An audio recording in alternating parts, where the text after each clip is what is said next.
कृष्णा जी खेले ले बकैया हे बड़ा सुंदर लागे।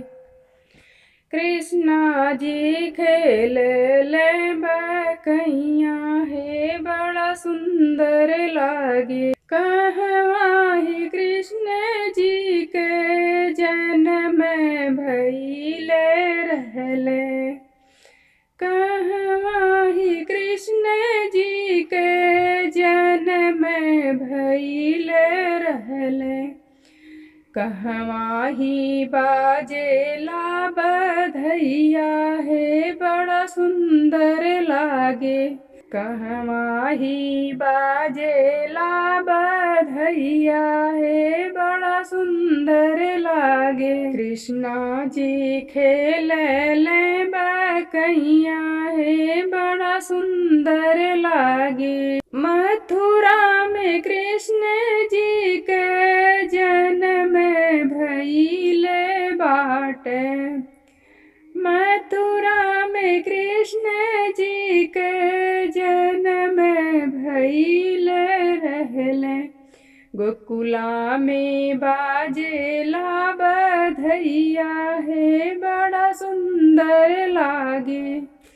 गोकुला में बाजेला बधैया हे बड़ा सुंदर लागे। कृष्णा जी खेले ले बकैया हे बड़ा सुंदर लागे। केकरे हियोत्री में जन्म भइले रहले।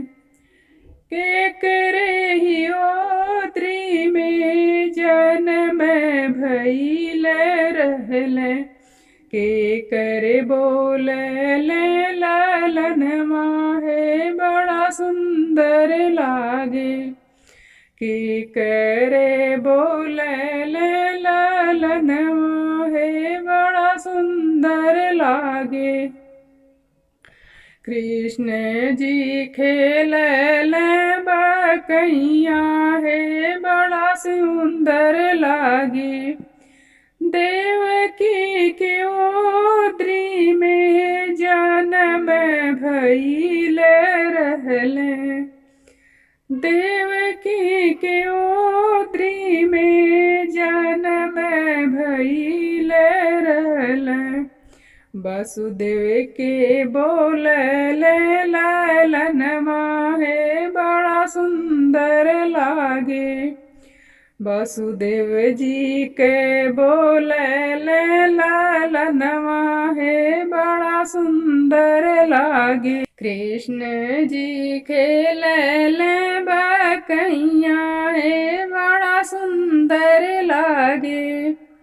कृष्ण जी खेले ले बकैया हे बड़ा सुंदर लागे।